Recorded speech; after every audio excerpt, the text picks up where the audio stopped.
프로그램을 돌리면서 봐야 이걸 제대로 이해할 수가 있는데 일단은 좀 포스가 올 때까지 그냥 시작을 할게요. 시간이 1시간짜리라 여유가 없으니까.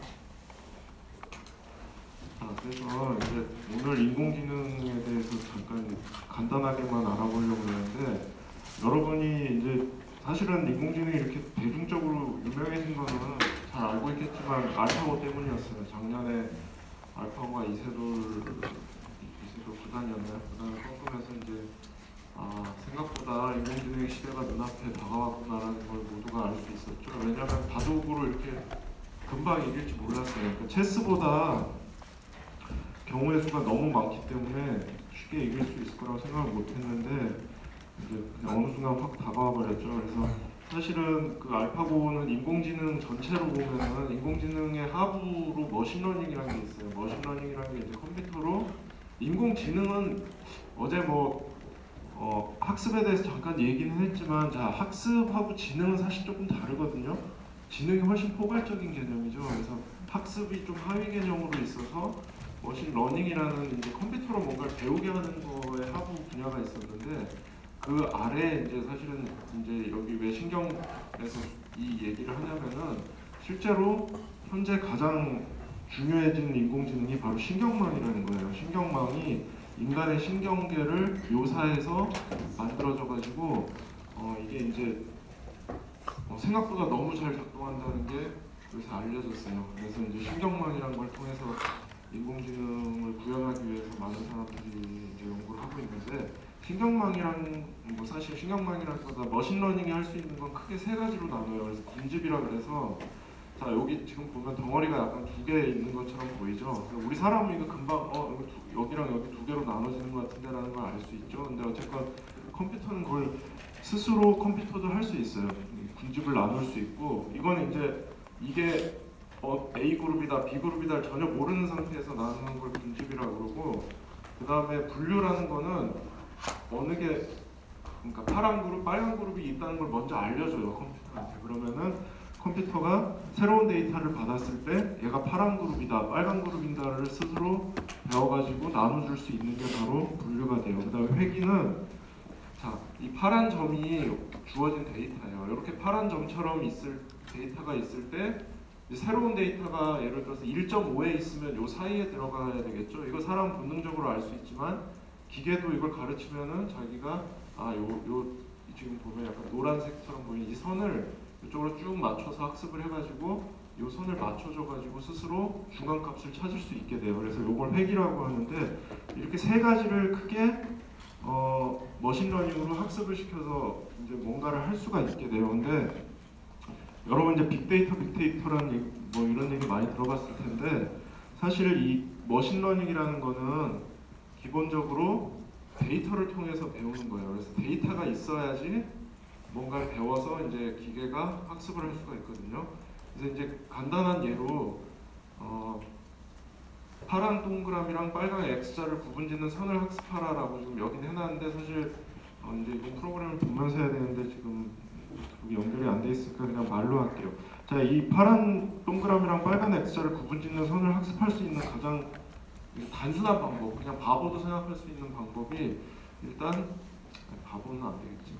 어쨌건 이 어떤 선을 생각하는 거예요. 모델이 필요해서 자 어떤 중심을 지나는 선이 있다. AX라는 Y는 AX라는 식이라는 식선식은 다 아니까 Y는 AX라는 식을 하나 A는 그러니까 모르는 거죠. A가 이제 모르는 파라미터가 돼요. 그래서 A가 뭔지 모르겠지만 이 선이 있으면 이 사이를 지나면은 이거를 분류할 수 있겠지라는 생각을 하고 기계한테 학습을 해보라 그러는데 어떻게 배워야 되는지는 가르쳐줘야 되겠죠 최소한. 그래서 이 데이터하고 선이 너무 멀지 않게 해봐라 라고 처음에 할 수 있어요. 이게 어떻게 하냐면은 y-t가 돼요. t는 보통 타겟이라 그래서 이제 실제 데이터하고 y는 이제 이 선의 직선식으로 x축을 넣으면 이 점이 구해지니까 이 두 개의 값의 괴리를 평가해서 요거를 좁히는 방향으로 해봐라 라고 기계한테 말할 수 있겠죠. 그러면은 기계가 하는데 프로그램이 어떻게 되냐면 하나하나의 데이터를 그대로 따라가면은 당연히 여기 갔다 저기 갔다 계속 데이터만 따라다니면서 하나도 학습을 못하게 되겠죠.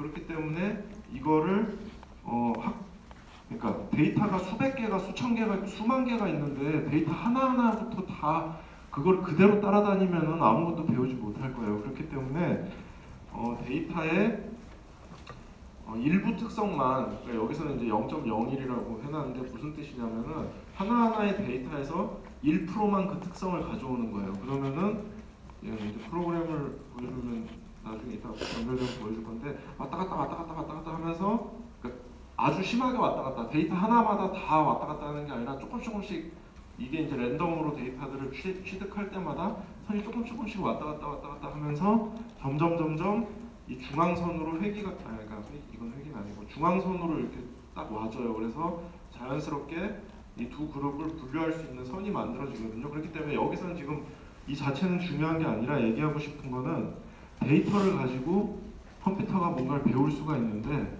그때 데이터 하나하나로부터 그 데이터를 완전히 배운다는 표현 좀 이상하지만 그 데이터를 그대로 막 따라다니는 게 아니라 데이터에서 일부 특성을 조금씩 배우면은 어느 정도 정확하게 우리가 원하는 일을 시킬 수 있다는 거죠. 그래서 학습률이라는 개념이 나오는데 이렇게 단순한 모델에서의 학습률은 그냥 데이터 하나로부터 얼마 정도를 배울까라는 거를 나타낸다고 대충 생각하면 돼요. 그 다음에 이제 근데 여러분 잘 알겠지만 직선이라는 게 가장 자유로운 형태를 가지려면 어떻게 돼야 돼요? y는 ax가 아니죠. 뭐가 돼야 되죠? y는 ax 플러스 b라고 이제 보통 편향이라고 말하는 부분이 붙어야지 자유로운 모델이 돼요. 예를 들어서 방금 모델은 얘가 중심을 지나는 선으로 쉽게 분류가 될 수 있는 형태로 데이터가 배치되어 있었기 때문에 쉽게 이걸 중앙선을 나눌 수 있었는데 데이터가 만약에 이렇게 배치되어 있으면은 당연히 적절하게 나누지 못하겠죠. 그래서 이 차원에서 가장 자유로운 형태수를 가질 수 있는 모델은 y는 ax 플러스 b 형태가 되죠. 그러면 이제 좀 더 자연스럽게 이걸 나누는 걸 학습을 할 수가 있게 돼요. 근데 이거를 데이터 하나하나로부터 배우게 만들면은 뭐 그것도 방법이긴 하겠지만 이 데이터가 적용 순서를 바꿔놓으면 약간씩 다르게 배워져요. 왜냐하면 0.1%를 배우는데 그 0.1%가 그 순간에 어느 순간에 그 직선이 어디 있는지에 따라서 데이터의 영향이 조금씩 달라질 수 있기 때문에 그렇게 배우는 것보다는 전체 데이터로부터 한 번에 배우는 게 가장 좋거든요. 그렇게 할 수 있는 방법이 이 손실함수라는 거를 사용하는 거예요. 그게 뭐냐면은 간단해요. 아까 얘기했을 때 이 선하고 그 우리 목표로 하는 그 점과의 차이를 하나하나 구해서 아까는 하나하나에서 한다고 그랬잖아요. 근데 그렇게 하는 게 아니라 이 차이값을 제곱을 해요. 하나의 데이터의 차이값을 제곱. 왜 제곱을 하냐면 차이값은 플러스가 될 수도 있고 마이너스가 될 수도 있겠죠. 근데 그걸 그냥 다 더해버리면은 말도 안 되게 상쇄돼 버리니까 각각의 차이값들을 실제로 다 반영하기 위해서 제곱을 하는 거예요. 그걸 평균을 낸 거를 손실함수라고 불러요. 손실함수는 말 그대로 우리가 어떤 모델을 세운 거하고 실제 데이터하고 차이가 얼마가 나는지를 알려주는 함수라고 생각하면 돼요. 그래서 이 손실함수를 만들어가지고 손실함수를 이제 활용을 하는 거예요. 그래서 y는 아까 ax 플러스 b로 결정이 된다고 했잖아요. 그래서 y는 ax 플러스 b를 이제 이 타겟값에서 뺀 거를 식을 세우는 거예요. 근데 이 손실함수가 가장 작아지게 하는 a, b 값을 찾으면 되는 거예요. 그냥 쉽게 생각해서. 자, 우리가 어떤 직선식을 세우고 모델을 잠깐만요.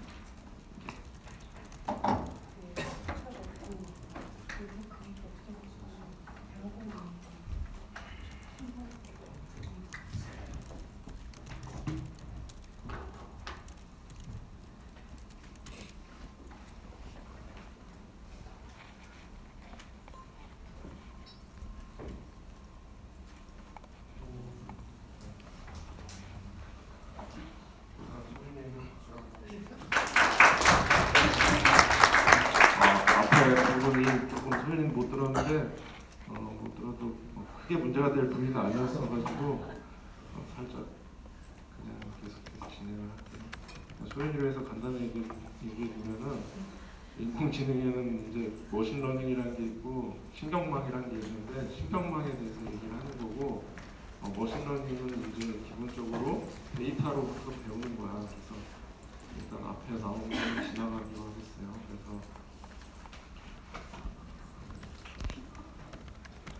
그래서 일단 이 손실함수라는 건 기본적으로 우리가 만든 모델하고 실제 데이터의 차이값을 나타내는 지표가 돼요. 그래서 얘가 최소가 되도록 파라미터를 자동으로 조절해 주는 게 머신러닝의 그냥 기능이라고 생각하면 돼요. 근데 이게 자동으로 조절할 수 있는, 어떻게 하면 자동으로 조절할 수 있을까라는 생각을 할 수 있을 텐데 이게 굉장히 쉬워요, 생각보다. 왜냐하면은 손실함수를 우리가 제곱으로 하는 이유가 여러 가지가 있는데 아까 플러스 마이너스 상쇄되는 걸 막기 위해서라고 했지만 사실 더 중요한 건 이거예요. 자, 우리가 안에 이제 파라미터가 제곱항 안에 들어있게 되잖아요. 그래서 이 A랑 B를 우리가 구하고 싶은데 A랑 B를 X축에 놓고 이 손실함수 그래프를 그려보면 여러분 이차 함수가 이렇게 U자형으로 만들어진다는 건 다 알고 있죠? 이건 고등학교 1학년 정도 수학을 배우면 다 아니까. 그래서 이런 형태로 A든 B든 이 우리가 변화시키고 싶은 파라미터의 값을 기준으로 손실함수를 그려보면 이런 형태가 돼요. 근데 이런 그러니까 최소값을 갖는 함수의 기본적인 특성이 뭐냐면요. 우리가 기울기를 어떻게 구할 수 있죠? 함수의 기울기를 미분을 하면 되죠. 미분 고등학교 때 뭐 제대로 요새 안 배운다고 그러는데 아예 안 배우는 학생 있나요 혹시? 미분이 뭔지도 모르는 학생? 그렇진 않죠. 뭔지는 알죠. 그래서 미분을 하면 함수의 기울기를 알 수가 있는데 어떤 점에서 미분 값을 구하면 그게 기울기가 구해지잖아요. 예를 들어서 1.1에서 구하면 기울기가 x제곱, 이건 x제곱 함수예요. 2x니까 기울기가 2가 되고 마이너스 1에서 구하면 마이너스 2가 되는데 이 기울기의 반대 방향으로 x축을 이동하게 되면 무조건 최소점을 향하게 돼요. 이게 최소점을 갖는 함수의 특성이거든요. 무조건 그렇게 되는 게. 그렇기 때문에 우리가 어떻게 하면 되냐면은 그러니까 이런 형태의 함수에서는 최소점으로 무조건 다가갈 수가 있어요. 근데 이제 한 가지 주의해야 될 점이 실습 프로그램을 봅시다.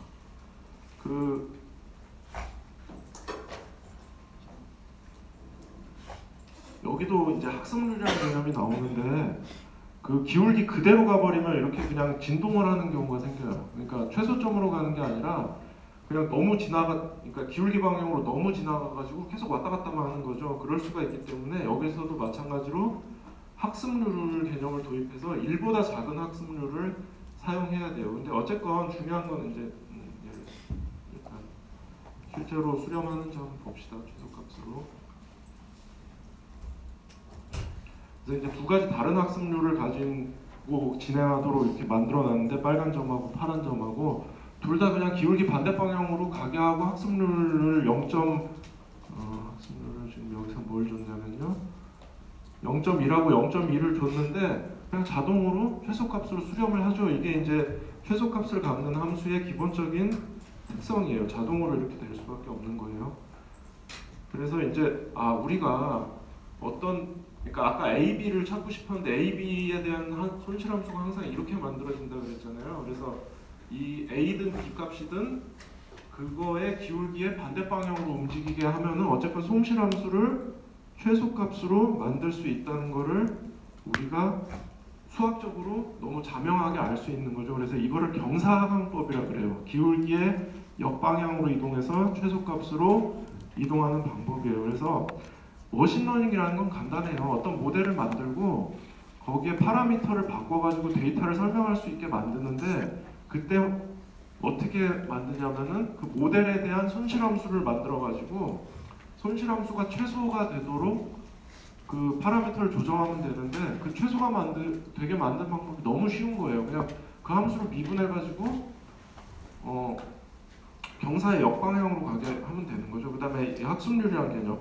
아까 데이터 하나하나로부터 배울 때 학습률은 데이터 하나가 모델 파라미터 변화에 미치는 영향이라고 할 수 있다고 얘기했는데 이 경사하강법에서는 그 경사 방향으로 얼마나 빠르게 이동할지를 결정하는 인자예요. 이것도 이제 마찬가지인데 학습률이 너무 크면 발산해버리고 너무 작으면 또 학습하는데 오래 걸리기 때문에 적당한 값으로 사람이 설정을 해줘야 돼요. 그거는 이제 다양한 모델마다 좀 다르기 때문에 이제 사람이 해줘야 되는 일인데 어쨌건 학습률을 적당하게 주면은 굉장히 잘 배워요. 뒤에 보겠지만 진짜 생각보다 너무너무 잘 배우는 걸 볼 수 있는데 그래서 자, 손실함수라는 걸 다시 정리해 보면은 경사항법을 적용해서 최소값을 찾아야 되기 때문에 최소값을 갖는 형태의 함수면 뭐든 상관없어요. 마이너스 로그도 이제 최소값을 갖거든요. 그런 어떤 형태든 이런 식의 최소값을 갖는 형태를 손실함수로 만들어주고 경사항을 시키면 자동으로 손실함수가 최소값이 되는 점을 찾고 그 점이 바로 모델에 가장 부합하는 파라미터 값이 되는 거죠. 그런데 그래서 이제 아까는 분류 문제에 대해서 얘기를 해봤는데 여기서 이제 처음에 보여줬던 회귀 문제 있잖아요. 이 파란 점에 가장 잘 맞는 직선을 자동으로 찾는 걸 한번 프로그램으로 해볼게요. 근데 그 전에 자 우리가 A, B라는 게 이제 이렇게 손실함수 안에 들어있었는데 A, B에 대해서 이렇게 2차 함수로 그린다 그랬잖아요. 근데 이 A, B에 대해서 기울기를 구하는 방법은 여러분 이제 편미분은 안 배웠을 가능성이 높아요. 이건 대학 과정이라서 심화 수학을 배운 친구는 있겠지만 아닌 친구가 많을 거기 때문에 이 편미분 기호는 이런 식으로 쓰는데 이게 뭐냐면 어떤 함수를 원래 이건 x의 함수라고 우리가 생각하고 미분을 하잖아요. 근데 그런 식으로 하는 게 아니라 그냥 a의 함수라고 생각하고 미분해 버리거나 b의 함수라고 생각하고 미분해 버리는 거예요. 근데 그러면은 a, b 각각에 대한 기울기를 구할 수 있기 때문에 그냥 간단하게 아까 얘기했던 그 경사항법 원리를 적용할 수 있게 되는 거예요. 그래서 굉장히 어렵지 않게 할 수 있는데 실제로 잘 피팅이 되는지 한번 봅시다. 그래서 이제 아까 그 선에 대해서 배우는 걸 한번 보면은 자, 이 노란 선이 그냥 아까 경사항법 쓰면은 이 A하고 B의 최소값을 찾아가는 거를 기계가 알아서 하면서 자동으로 그 직선으로 쭉 가져요. 이런 게 이제 뭐 사람한테는 어려울 수도 있는데 컴퓨터한테는 아니 그러니까 사람은 그냥 눈으로 보고 이렇게 하는 거지만 컴퓨터한테는 그냥 계산을 통해서 정확하게 이 값을 찾을 수 있어요. 그리고 아까 그 분류 문제를 다시 보면은 분류 문제의 경우에도 직선이 경사항법을 작용하면 작동시켜 놓으면 자동으로 쭉 찾아가 가지고 이 두 개의 선을 두 개의 점들을 분류하는 가장 적절해 보이는 선을 지가 스스로 그냥 쭉 찾아줘요. 이 경사항법은 워낙 유니버설한 메커니즘이기 때문에 우리가 아까 얘기했던 순서 있죠. 모델을 만들고 손실함수를 찾으면 자동으로 그냥 무조건 뭐든지 배울 수 있는 거라고 생각하면 될 것 같아요. 그렇기 때문에 쉽게 다양한 것들을 배울 수 있게 되는데 그래서 머신러닝이라는 과정을 간단하게만 정리해 보면은 우리가 데이터를 보고 이게 뭐 직선이다, 곡선이다 해서 적절한 그냥 모델을 설정해요. 우리가 이제 대부분 지금까지 직선으로 나눴기 때문에 y는 ax 플러스 b라는 모델을 설정하죠. 그 다음에 데이터하고 모델의 괴리를 평가할 수 있는 방법을 선택해요. 이게 이제 손실함수라고 하는 거고 그 다음에 얘네 그 손실함수가 최소가 되도록 경사항법을 적용해서 파라미터를 변경하는 거예요. 이렇게 간단한 건데 근데 모델을 직접 만들어야 되면은 좀 피곤해요. 야 여러분 이거가 무슨 식으로 써야 될 것 같은지 감이 와요? 감이 안 오죠? 이렇게 복잡해져 버리면. 그런데 신경망이라는 거를 사용하면 이제 지금까지는 그냥 우리가 모델을 만들어서 한 건데 신경망이라는 걸 사용하면은 우리가 모델을 만들 필요가 없어요. 적당히 신경 개수를 많이 해서 던져주면은 지가 그냥 알아서 이 모델을 만들어서 배워요. 그렇기 때문에 갑자기 이 인공지능이 붐이인 게 훨씬 쉬워졌기 때문이에요. 옛날에 비해서. 그래서 이제 신경망을 설명하려면 역사적인 과정을 좀 설명해야 되는데 이 신경망의 시작은 퍼셉트론이라는 거예요. 그래서 프랭크 로젠블랏이라는 사람이 75년도에 고안했는데 이렇게 보면 간단해요. 진짜 신경처럼 비슷하게 작동하게 하는 거예요. 이게 신경세포체라고 생각하고 이 연결을 이제 엑손이라고 생각하면 이제 시냅스가 형성돼서 두 번째 신경으로 신호가 들어가서 출력을 낸다는 그냥 개념이에요. 간단하게. 그래서 보면은 입력 신호에 이 가중치가 이제 그 시냅스의 강도라고 생각하면 돼요. 그래서 이 가중치가 있고 요거의 합. 자, 입력에 가중치를 곱한 거를 다 합한 게 이제 출력으로 작용한다라는 간단한 개념이죠. 진짜 신경하고 비슷하게 하는 건데 근데 처음에는 정말 신경처럼 이걸 생각했어요. 그래서 어떤 트레시홀드가 있어가지고 트레시홀드보다 이 합산값이 작으면 0을 출력하고 크면은 1을 출력한다. 그냥 신경하고 똑같이 그냥 생각을 해버린 거죠. 이렇게 처음에는 식을 만들었는데 이제 요 가중치를 왼쪽으로 보내가지고 그럼 이 세타 마이너스가 될 테니까 이걸 그냥 플러스 b라는 표현으로 바꿔버리면은 이 합산한 게 0보다 작으면 0, 0보다 크면 1이라고 이런 식으로 식을 만들어서 이제 신경을 약간 바꿨어요. 이 식에 맞춰서. 그래서 어떻게 하냐면은 실제로 주는 입력이 두 개가 있고 무조건 1이라는 입력이 있어요. 이거는 이제 그 스레시홀드를 결정하는 인자를 설정하기 위해서 그래가지고 보면은 이건 한번 쭉 읽어보면 알 수 있을 거예요. 간단하게 읽고 행렬식으로 쓸 수가 있는데 행렬도 이제 아예 안 배운 사람 있어요? 행렬이 뭔지? 그렇진 않죠. 그래서 행렬에 내적을 해가지고 이 식을 간단하게 이런 식으로 쓸 수가 있어요. 그래서 보면은 y는 wx, 이 w는 이제 이 가중치를 행렬로 바꾼 거예요. 그다음에 x는 입력을 행렬로 바꾼 거고 y는 wxb라는 식으로 딱 바꿀 수가 있어요. 펄셉트론은. 그러면은 직선식하고 거의 똑같은 식이 되거든요. 이걸 일단 기억을 해둬보세요. 직선식하고 유사하다는 걸. 근데 이 펄셉트론이 처음에 엄청나게 붐을 일으킨 이유가 우리가 컴퓨터라는 게 여러분 아는 친구도 있겠지만 and, or, not 뭐 이런 논리 회로로 이루어져 있어서 그 논리 회로로 모든 일을 하는 거거든요. 그렇기 때문에 근데 펄셉트론이 처음에 딱 만들어졌을 때 이 논리 회로를 학습할 수 있다는 거를 알 수가 있어가지고 굉장히 붐이 일었던 거예요. 그래서 실제로 보면은 and가 뭔지 알아요? 여러분 약간 고등학교 때 컴퓨터 조금씩 배우니까 and, or, not이 어떻게 되는 건지 알죠? and는 둘 다 1일 때만 1인 거예요. 그래서 이런 거를 그러니까 입력 두 개가 있을 때 둘 다 1일 때만 1이 되는 건데 이거를 컴퓨터가 학습을 잘 하더라는 거죠. 여기 보면은 이거는 이제 실행을 시켜놓고 보면은 자 하나라도 0이 있으면 이 빨간 게 0이에요. 그리고 둘 다 1이 있으면 둘 다 1일 때 1이 되는 게 and인데 자 보면은 이렇죠. 입력이 0001 1011일 때 출력값은 0001이 되도록 컴퓨터한테 학습을 시키는 거예요. 아까 얘기했던 그 가중치랑 편향이라는 거를 랜덤 값으로 주고 컴퓨터한테 네가 아까 얘기했던 그 경사방법으로 알아서 배워봐라 라고 하면은 이렇게 잘 배워요. 보면은 이게 완전히 0은 나오진 않는데 0에 가까운 값들이 앞에 3개가 있고 뒤에 1에 가까운 값이 있죠. 그래서 이 0001을 쉽게 배웠어요. and를 쉽게 배워요. 그 다음에 nand라는 거는 and의 반대예요. 그래서 그냥 천천히 하지 맙시다. 이거는 and는 둘 다 1일 때만 1이었는데 이건 둘 다 1일 때만 0이고 나머지는 1인데 이것도 잘 배워요.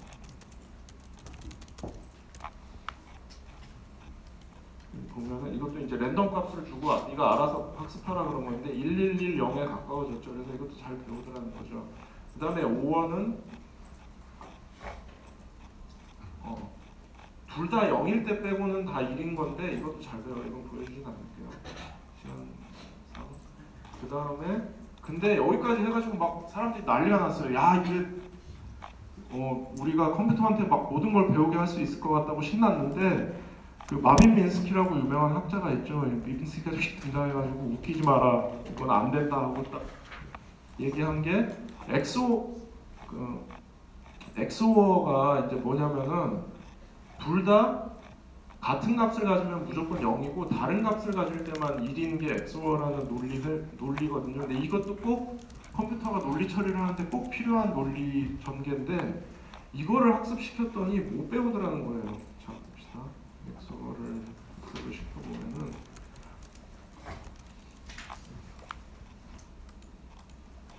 여기 보면은 엑소어는 그래서 가운데 두 개가 1이 돼야 되는데 둘 다 0, 모든 게 다 0.5 주변에 있죠. 이 0이나 1을 배우라 그랬는데 다 0.5 주변에 있다는 거는 난 모르겠는데 라고 컴퓨터가 얘기한 거예요. 이거는 난 못 배우겠어 라고 얘기를 한 건데 그래서 이제 거의 한 20년 가까이 인공지능이 침체기가 왔어요. 다들 아이씨 이거 안 되나 봐 하고 그냥 포기하는 상태가 왔는데 사실은 해결법은 간단했어요. 뭐냐면은 펄셉트론이라는 게 엑소어를 나타낼 수 없는 이유를 그냥 수학적으로 보면은 아까 펄셉트론 식이 뭐였죠? y는 ax 플러스 b였죠? 그러니까 그거랑 비슷한 형태였죠. 그렇기 때문에 펄셉트론은 선형 분리자예요. 그래서 자 보면 엔드, 난드, 오어는 다 0하고 2를 이 빨간색하고 파란색을 선으로 구분할 수가 있거든요. 근데 엑소어는 보면은 이걸 선으로 구분할 수가 없어요. 이런 식으로 곡선으로 구분할 수밖에 없는 기본적인 특성을 갖고 있거든요. 그렇기 때문에 펄셉트론은 이걸 분리를 할 수가 없었던 거예요. 그래서 그거를 어떻게 해결했냐면은 층을 늘리면 된다는 거. 사실 이건 금방 알았어요. 알기는 층을 늘리면 된다는 걸 알았어요. 그래서 원래 여기 두 개가 바로 출력을 내는 층으로 갔는데 중간에 층을 하나 더 넣는 거예요. 사실 신경도 우리 신경계도 어제 얘기했지만 여러 층으로 이루어진다 그랬잖아요. 그것처럼 그냥 층을 하나 더 넣었더니 이렇게 별 문제가 없이 해결이 학습이 이루어진다는 거를 알 수가 있었어요. 그래서 실제로 층을 하나 더 넣고 학습을 시켜봤더니 컴퓨터가 잘 학습을 해요. 가운데가 이제 가까워지고 나머지는 0이 됐죠. 그래서 우리가 그래서 이제 알게 된 게 그러면은 층을 막 늘리면 더 잘 배우겠구나라는 걸 알았는데 수학적으로 이제 좀 얘기를 해보면 이런 식이에요. 자, 아까 요 하나가 직선 하나를 나타낸다 그랬잖아요.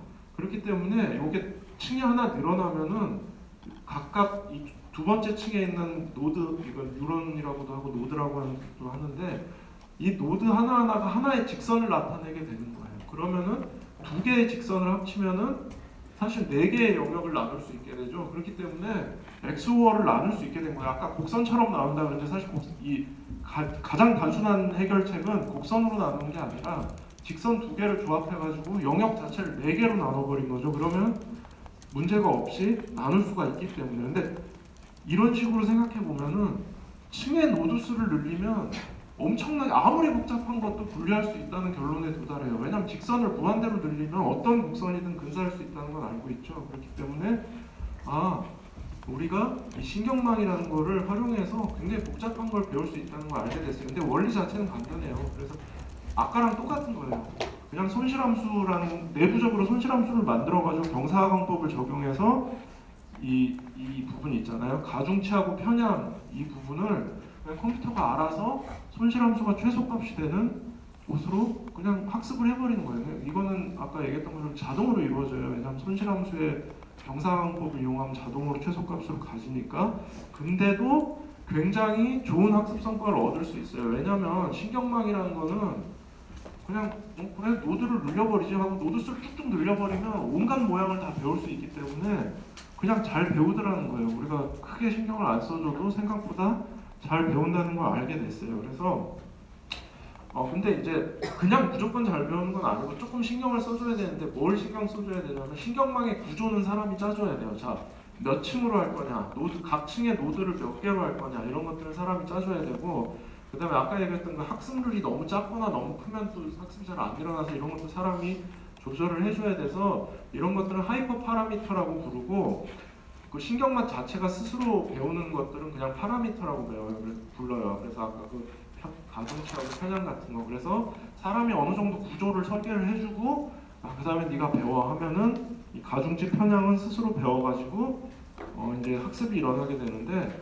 아까 얘기했던 것처럼 노드가 많으면 아무리 복잡한 것도 다 판별할 수가 있어요. 예를 들어서 이런 곡선도 우리가 직선을 몇 개 쭉 연결하면은 물론 이제 부드럽진 않지만 거의 비슷하게 근사할 수 있는 것처럼 그냥 노드 개수를 쭉쭉 늘려줘 버리면은 자동으로 배워요. 그래서 아까 이런 거 모델 만들 수 있겠냐고 아까 물어봤잖아요. 이런 거 모델 만들긴 힘들지만 그냥 신경망한테는 노드 충분히 줄 테니까 네가 알아서 학습해봐 하면 학습을 잘해요. 그래서 보면은 신경망한테 아까 그 곡선을 학습을 시킨 건데 이제 좀 시간이 걸려요. 이거는 학습하는데.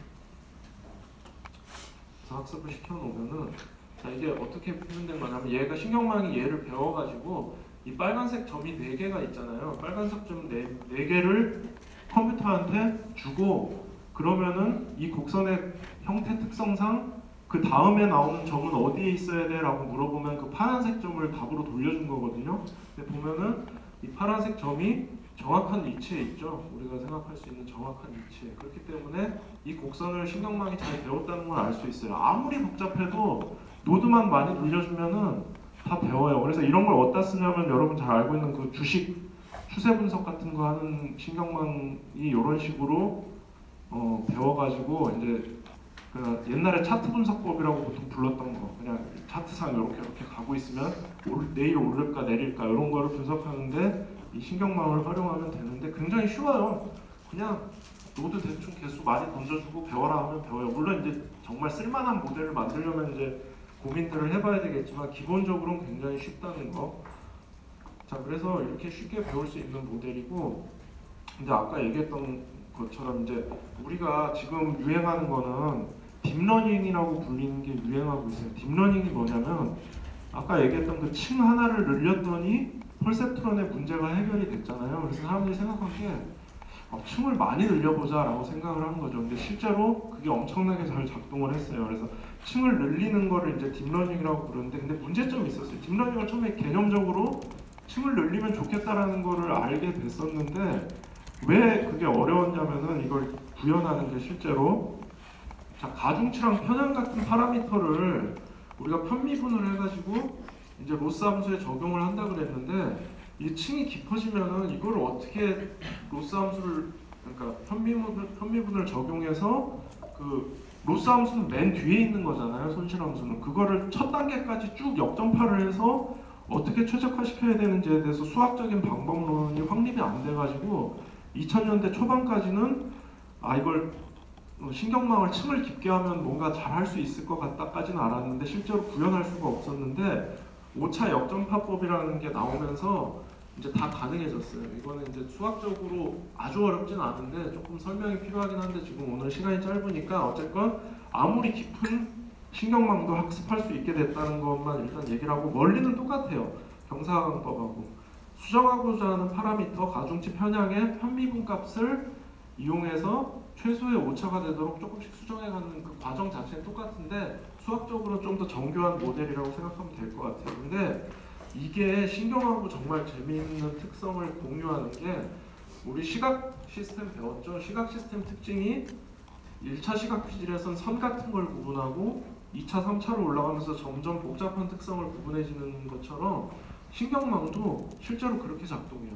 처음에는 선 같은 거, 그러니까 선의 방향 같은 걸 구분하고 그걸 조합해서 뭐 이건 눈이다, 코다 뭐 이런 거를 인식하고 그 다음에 얼굴 전체를 인식하는 것처럼 우리가 신경의 근거에서 구조를 짜줬더니 자동으로 신경처럼 작동을 하면서 배워나가더라는 거죠. 그게 이제 신기한 점이었는데 어쨌건 그래서 우리가 이 신경망이라는 걸 주고 뭔가 배우게 할 수 있다는 걸 알게 됐어요. 그것도 훨씬 쉽게. 옛날에 모델도 만들고 막 했어야 되는데 모델 같은 건 만들 필요 없이 그냥 요새는 혹시 들어본 사람도 있을 텐데 텐서플로우라는 라이브러리에다가 그냥 적당히 던져주면 알아서 잘 배워요. 되게 그러니까 프로그래밍 하기가 굉장히 부하가 적어요. 조금만 손만 대면 자동으로 배우는데, 그래서 여러분 이제 그러면 실제로 뭘 배울 수 있는지를 한번 예를 들어주기 위해서 엠니스트 데이터셋이라는 거를 한번 배우는 거를 보여줄게요. 그래서 엠니스트 데이터셋은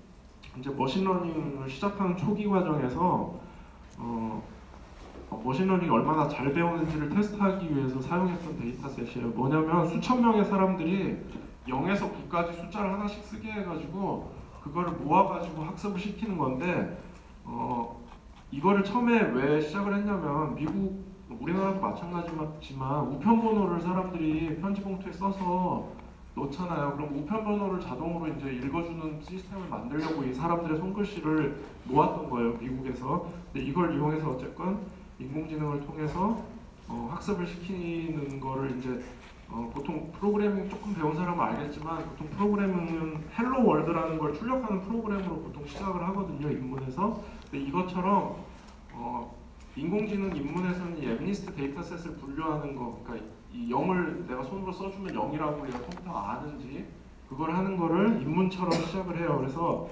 정말 단순하게 이게 이제 엠니스트 이 데이터셋의 숫자는 28 곱하기 28 크기의 사이즈로 다 맞춰놨어요. 학습을 용이하도록 하도록. 그래서 이건 6을 보여주는데 6자를 사람이 써놓은 거를 28 곱하기 28 크기로 그냥 맞춘 다음에 이걸 이제 5만 5천 개의 숫자를 가지고 있어요, 이 데이터셋이. 그래서 5만 5천 개를 컴퓨터가 보면서 이게 무슨 숫자구나라는 걸 학습하게 하는 거죠. 그래서 보면은 정말 간단하게 이제 구현할 수 있는 방식은 이런 식이에요. 그냥 이게 28 곱하기 28인데 이 2차원적인 데이터는 그냥 다 버려버리고 일자로 쭉 펴가지고 그럼 28 곱하기 28이니까 784개거든요. 그러니까 요거를 이제 약간 펄셉트론처럼 그냥 학습시켜버리는 거죠. 그래서 어떻게 하냐면은 자 이게 0에서 9까지면 10가지잖아요. 그래서 이 하나하나가 0에서 9까지의 값을 대변하도록 784개를 10개로 프로젝션하는 신경망을 간단하게 만들어서 이걸 돌려보는 거예요. 그래서 학습을 시켜보면은 실제로 해볼게요. 이거는 텐서플로우라는 그 구글의 라이브러리를 사용해서 이제 학습을 시켰는데 보면 이제 여기 나오는 스텝 숫자가 그 55,000개를 몇 번을 읽히냐는 건데 4,000번을 읽혔어요. 그랬더니 이거 이 왼쪽에 있는 게 제대로 잘 읽은 거예요. 그러니까 0을 0이라고 하고 1을 1이라고 하고 뭐 다 이게 잘 읽은 것도 있지만 생각보다 뭐 바보같이 틀리는 것도 많죠. 5를 0이라고 그러고 이건 누가 봐도 5인데 0이라고 그러고 그래서 왜 그러냐면 이게 지금 학습률이 그러니까 성공률이 88%밖에 안 돼서 그래요. 근데 이제 혹시 여기서 인공지능 관심을 갖고 이제 뭔가를 해보는 친구들은 나중에 해보면 알겠지만 99%를 넘어야 뭔가 이거 쓸만하다 정도 싶은 모델이 되거든요. 근데 어쨌건 이 너무 간단한 모델이라서 물론 왜 한계가 오죠? 아까 얘기했던 것처럼 선형 모델을 조합해 놓은 거라서 이건 한계가 있는 거예요. 그래서 그럼 층을 하나 늘려보자.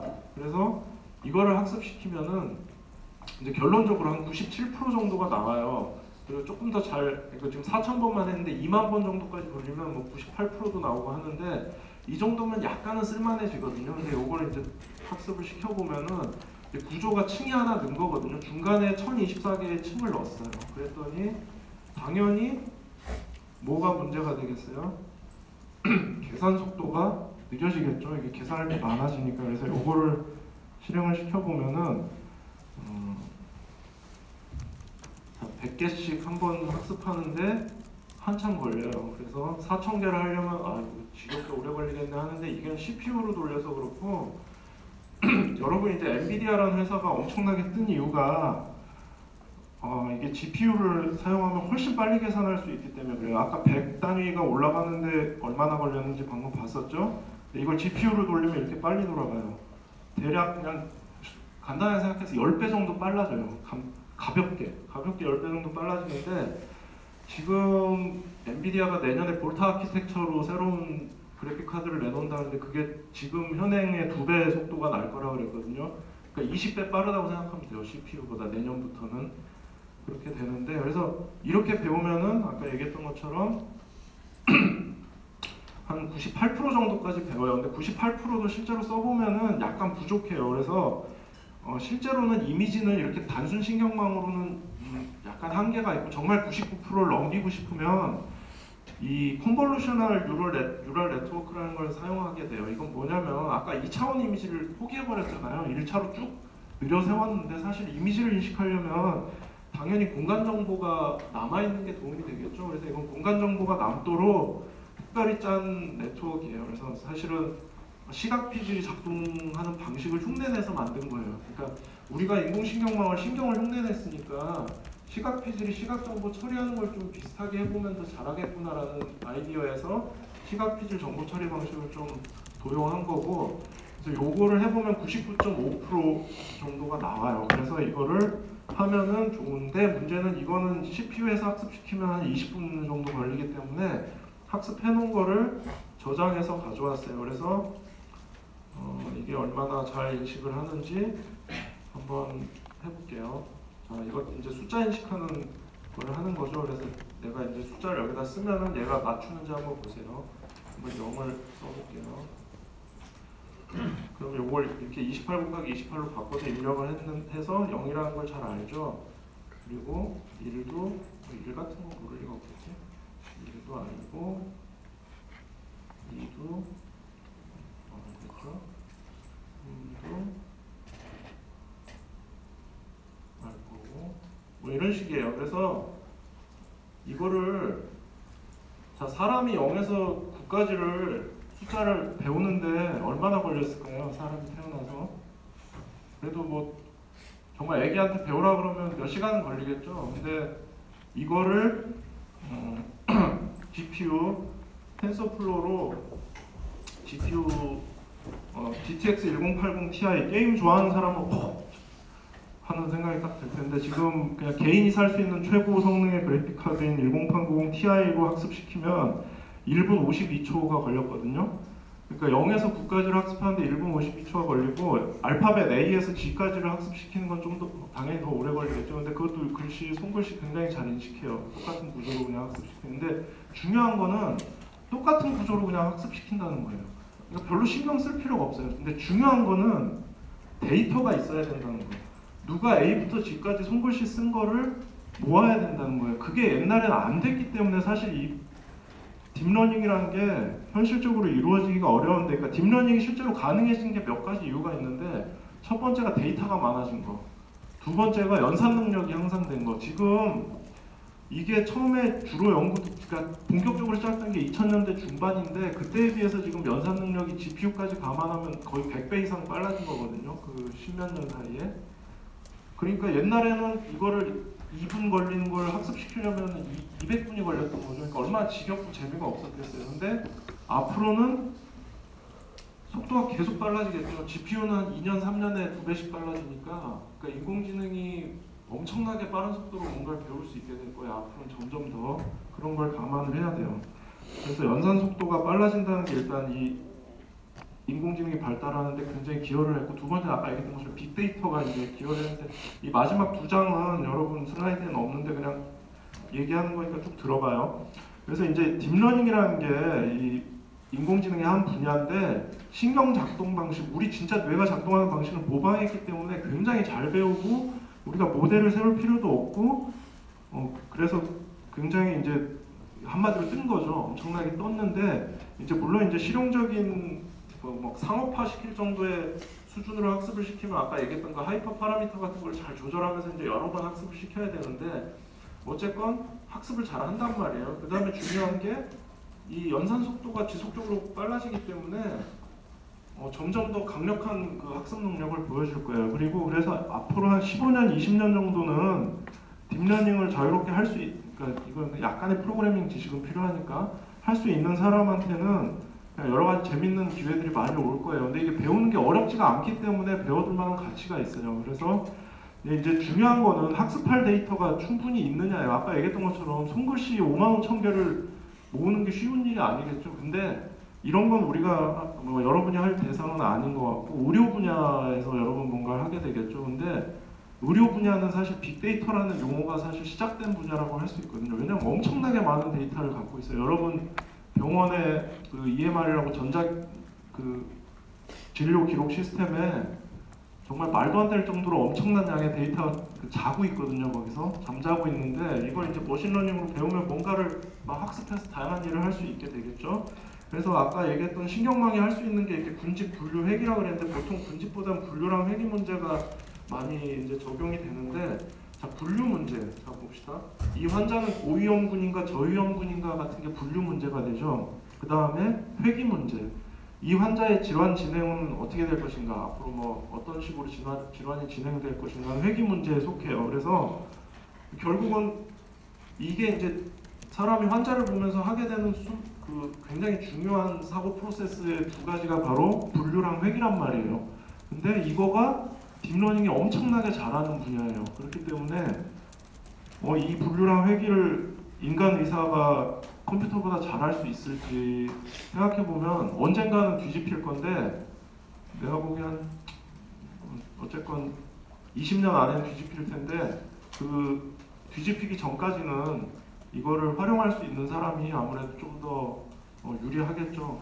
뒤집힌 다음에야 뭐 활용할 수 있거나 무조건 불리해지니까 뭐 의미 없겠지만, 그래서 좀 관심이 있는 사람은, 그러니까 내가 설명해줬지만 원리가 너무 단순하기 때문에 쉽게 배울 수 있어요. 약간의 프로그래밍 지식만 조금만 쌓으면 딥러닝은 정말 쉽게 적용할 수 있고, 또 재밌어요. 해보면 막 배워나가는 걸 보면은 와, 컴퓨터가 이렇게 잘 배우네 하면서 재밌으니까, 관심 있는 사람들은 한번 뭐 남는 시간에 조금씩 배워보세요. 아마 쓸모가 있을 거예요. 나중에 보면. 이상이고, 시험 문제는 그냥 한번 쭉 읽어보면, 이것도 뭐 시험은 내야 되니까 쭉 읽어보면 풀 수 있는 문제니까 한번 그 시험 보기 전날에 한번 쭉 읽어보세요. 그러면 뭐 무리 없이 풀 수 있을 거예요.